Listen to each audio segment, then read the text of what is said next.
Iomotep Bekanefer, soyez les bienvenus sur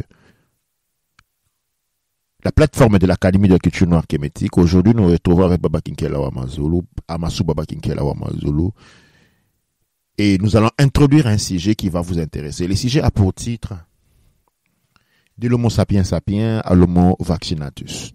En premier lieu, je tiens à rappeler ici la sommaire évolution que nous avons été enseignés à l'école, qui part des hommes anciens et une évolution à travers différentes homos jusqu'à arriver à travers l'homme des Néandertalus à l'homme, l'Homo sapiens sapiens qui est appelé l'homme moderne. Cependant, quelque chose que la science a oublié de préciser est que quels étaient les facteurs qui déclenchaient ces évolutions. Ok, on dit l'évolution de l'homme. Ok, l'homme moderne, nous le connaissons toujours depuis les études scientifiques depuis un certain temps. Nous n'avons pas vu d'évolution, du moins du point de vue morphologique. Nous n'avons pas vu d'évolution. Et les preuves du point de vue archéologique qui contradictent cette théorie et qui démontrent que l'homme tel que nous la connaissons, c'est-à-dire ce que nous appelons aujourd'hui l'homme moderne, depuis très très très longtemps. Il existe depuis très très très longtemps. Et donc la structure selon laquelle, la structure de la pensée, l'établissement de la croyance selon laquelle nous avons eu l'évolution de l'homme en voyant l'homme qui part d'un chimpanzé et qui puis s'est redressé, il a moins de moins en moins de poils et pour se transformer en un homme moderne, et quelque chose qui découle de la non-science. À la limite, nous pourrons la qualifier d'hypothèse. Littéraire, rien à voir avec des hypothèses formulées sur des points de vue scientifiques. Mais il n'y a pas de fumée sans feu. C'est vrai qu'il y a eu une modification des lettres, pour ne pas dire évolution. Moi, je parlerai plutôt de cette modification en termes de circonscription de l'homme, ou pour être encore plus précis, de l'adaptation forcée de l'homme. Cette théorie d'évolution du genre humain, du singe jusqu'à l'homme moderne qui avance la science, nous les retrouvons aussi dans les documents sumériens. Mais seulement des documents sumériens, on ne parle pas d'une évolution de l'homme, on parle de modifications génétiques. On parle de modifications génétiques, et ce génétisme et eugénisme, nous le retrouvons aussi dans les documents historiques comme la Bible, où on parle de l'homme qui est couché et extrait quelque chose de lui avec lequel on fabrique quelque chose d'autre. C'est un contour philosophique qui, du moins, nous fait voir que nous sommes en train de parler d'une intervention sur une espèce. La Bible simplifie les choses où on parle seulement d'Adam. Mais en réalité, le mot Adam vient du sumérien Adamou. Et le terme Adamou s'applique à un collectif de personnes. Donc cette modification que la Bible restreint à une personnalité, dans le vrai sens, quand nous rentrons dans les vraies études, cela a été appliqué à plusieurs personnes. Des enseignements Kouchkamit Congo de l'Académie de la culture noire à travers les recherches, nous avons découvert et nous enseignons que les êtres humains à l'époque avaient été modifiés. Et il s'agit de 5 modifications, où on peut parler de 5 créations différentes. 5 modifications. Okay? C'est-à-dire, la modification était basée sur quoi?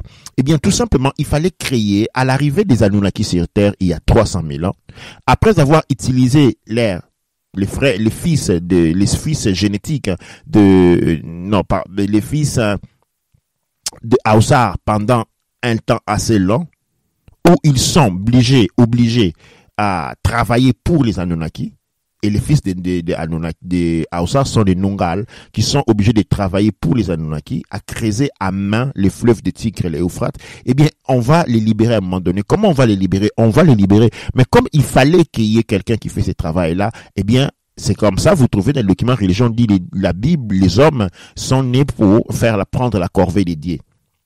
La corvée des dieux, c'est-à-dire la corvée des Nungal, et les hommes ils n'ont pas été créés à ce moment-là, mais les hommes ont été génétiquement modifiés pour en faire des travailleurs.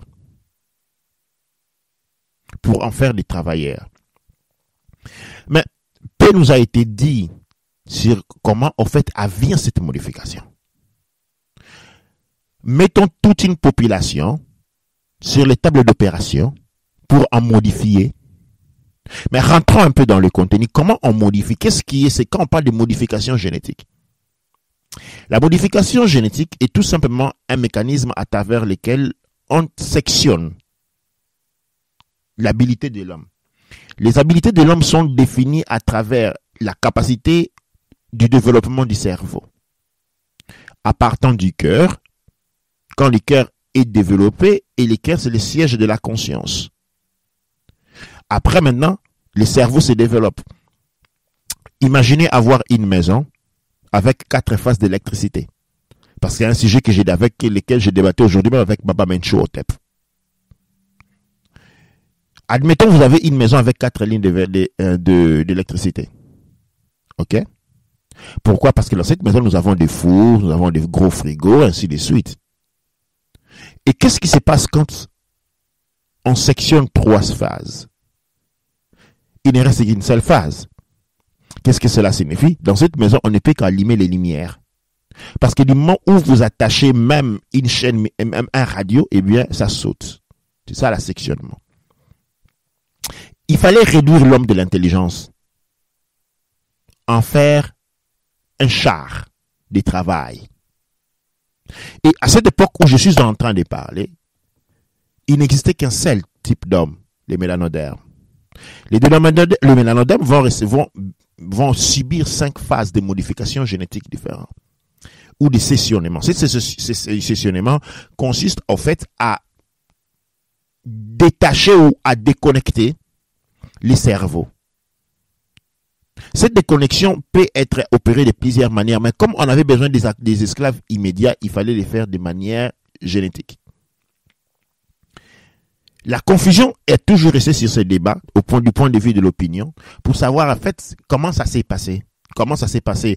A-t-on pris un groupe d'individus, on les fait passer sur le lit des intervates, on les fait passer à travers des opérations chirurgicales, et on élimine les autres, puis on voit cela se reproduire. Il y a eu plusieurs théories, jusqu'à ce que j'ai découvert cette théorie ici.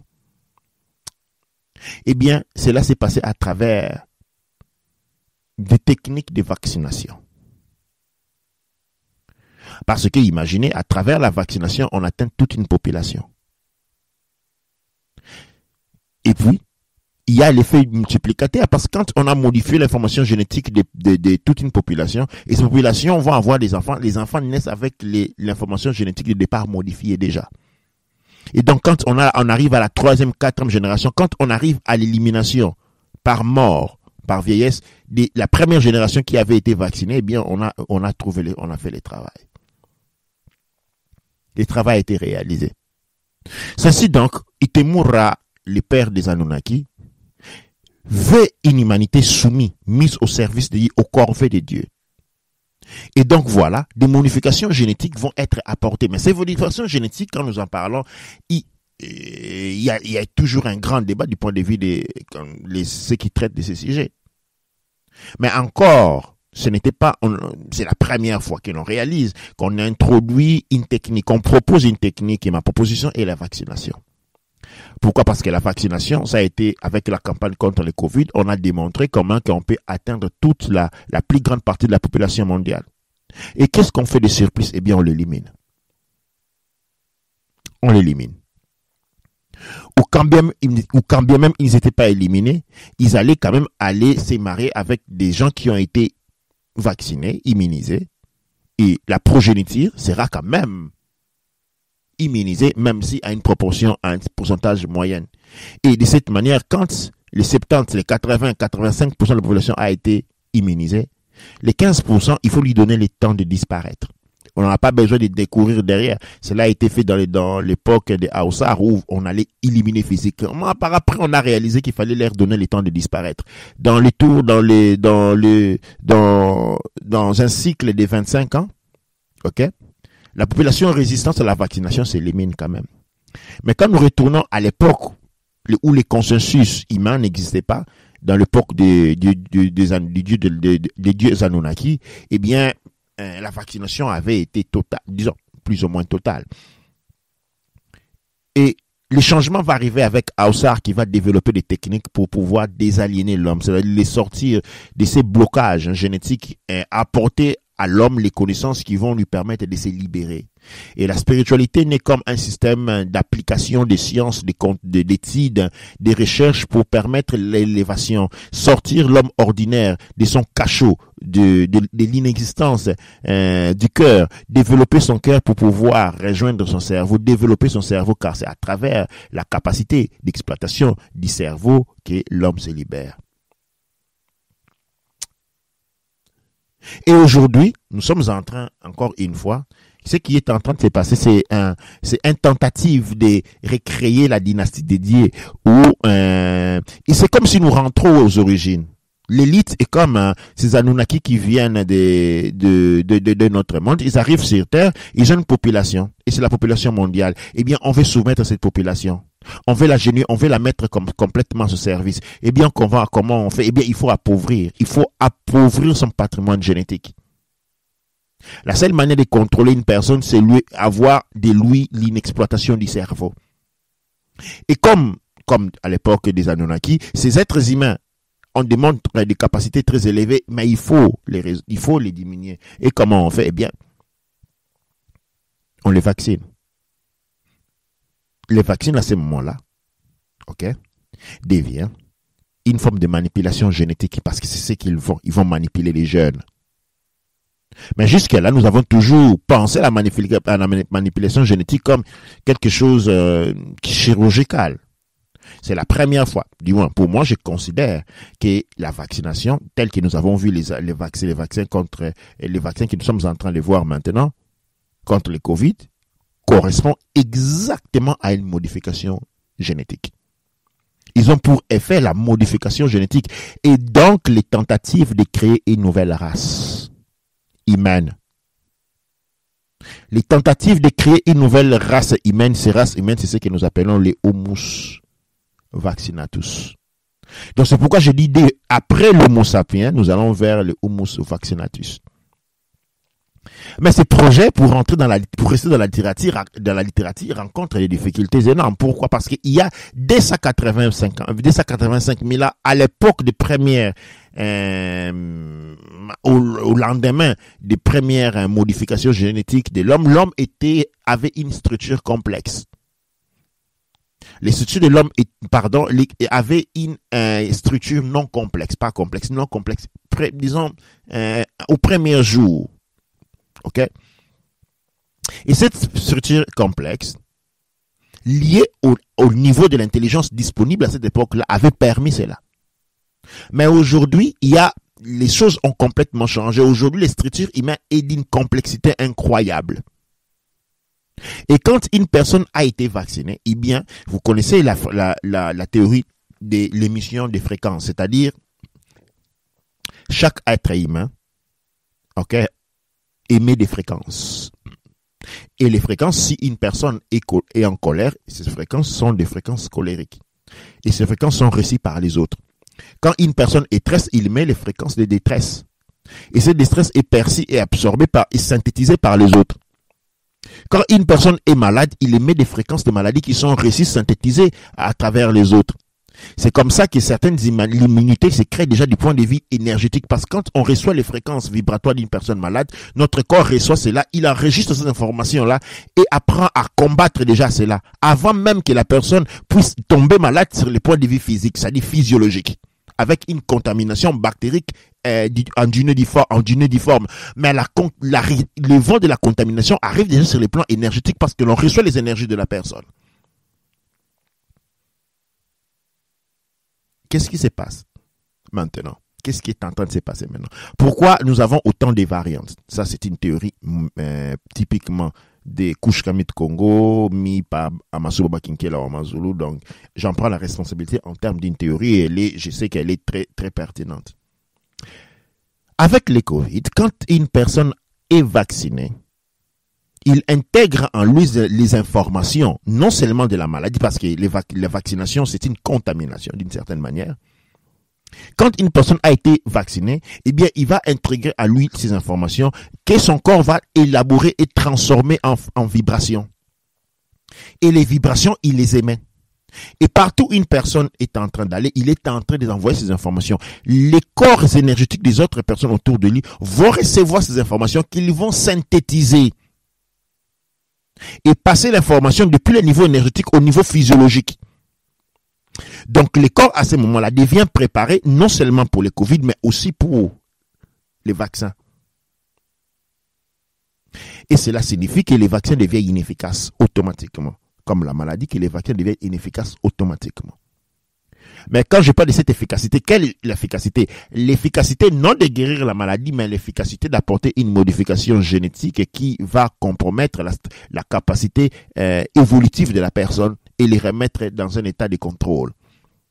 Les confiner, débrancher son cerveau à travers la désamplification des neurones, des champs neuronaux. Et donc maintenant, autant de variantes naissent par rapport à notre capacité.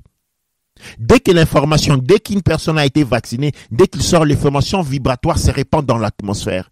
Et dès qu'il se répand, les autres personnes reçoivent cette information énergétique, la synthétisent, sécrètent, disons, créent des états vibratoires en mesure de contraster l'attaque sur les plans énergétiques comme sur les plans physiologiques. Et cette information est passée au niveau physiologique.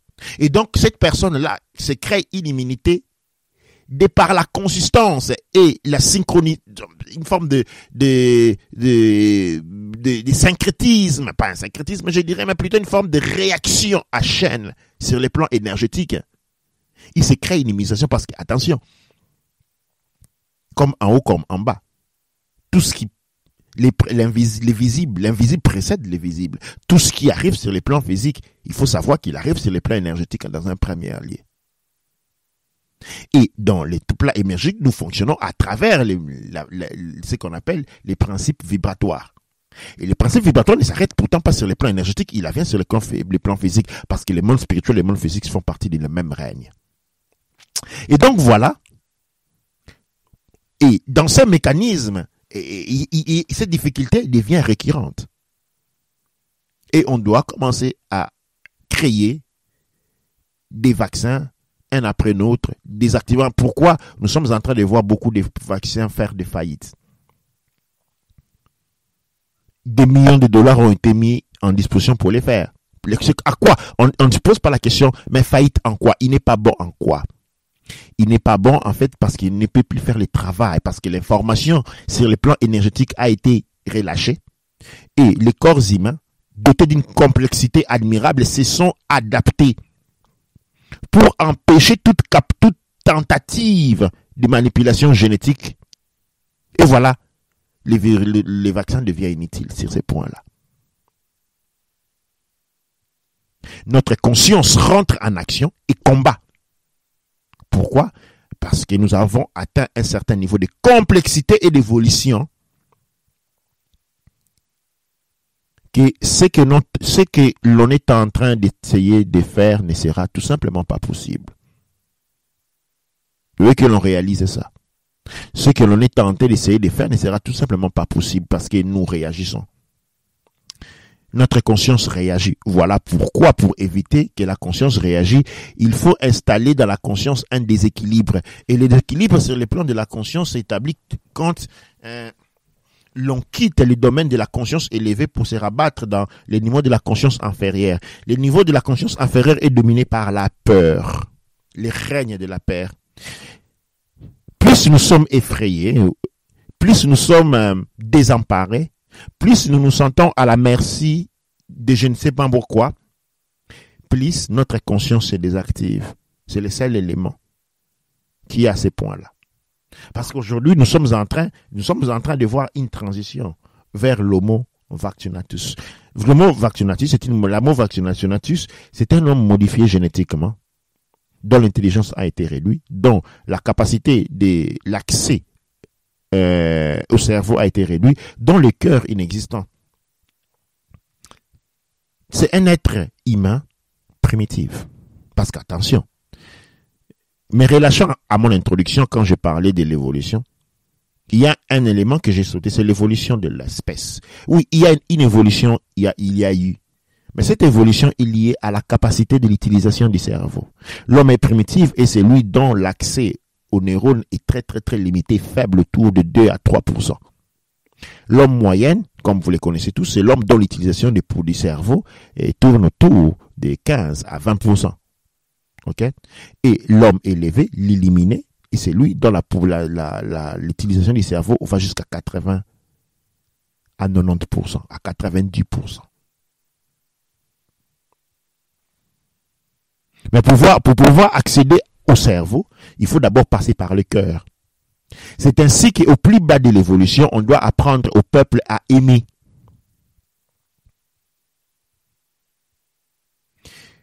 L'amour est ce qui nous développe la conscience collective et parce que pour aimer, on aime l'autre.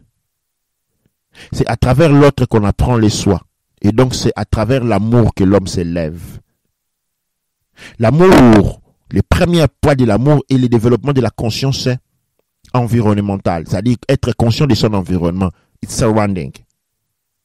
Quand on devient conscient de son environnement, on développe le sens du goût, de la propreté. On développe les usages. On identifie les personnes. Et donc maintenant, cela se développe depuis l'environnement vers aux personnes. On apprend à aimer les autres, à comprendre les autres, à trouver de la place dans son propre cœur pour les autres. Une fois que cela fait, on apprend à s'aimer. Car on ne peut pas être en paix avec soi-même quand on n'est pas en paix avec les autres. Une fois que cet éclosé niveau de conscience réalisé, c'est à ce moment-là qu'on rentre dans le développement du cerveau, qui part toujours par le cerveau reptilien quand on fonctionne comme un crocodile avec 3 instincts primaires: manger, la reproduction et la joie et le sommeil. À partir du cerveau, disons reptilien, quand on a l'essor de l'amour dans le cœur. Je ne suis pas en train de parler de l'amour passion, je suis en train de parler de l'amour en tant que conscience. Cela nous fait sortir des 2% et nous rentrons dans les domaines de l'évolution jusqu'au 15%. Et l'exploitation de ce qu'on appelle les 2 hémisphères du cerveau et le lobe frontal. Quand on arrive entre 15 et 20%, on y est à ce point-là. Mais il faut aller de l'avant. Et il faut développement collectif, développement personnel qui va nous pousser à l'exploitation de l'amygdale et pour enfin finir par l'exploitation de ce que nous appelons les 3e œil ou la glande pinéale. Aujourd'hui, les instruments que nous avons pour résister à tout cela, c'est l'amour pour les autres. L'amour pour les autres, ancré sur l'amour, et l'amour, c'est un programme qui se retrouve dans la programmation culturelle. Nous devons comprendre nos cultures, aimer nos cultures et y travailler à fond. Pour peut-être, au lieu de nous transformer en homo vaccinatus, nous devons nous transformer en homo conscientus, un homme conscient. Ankh Uja Seneb.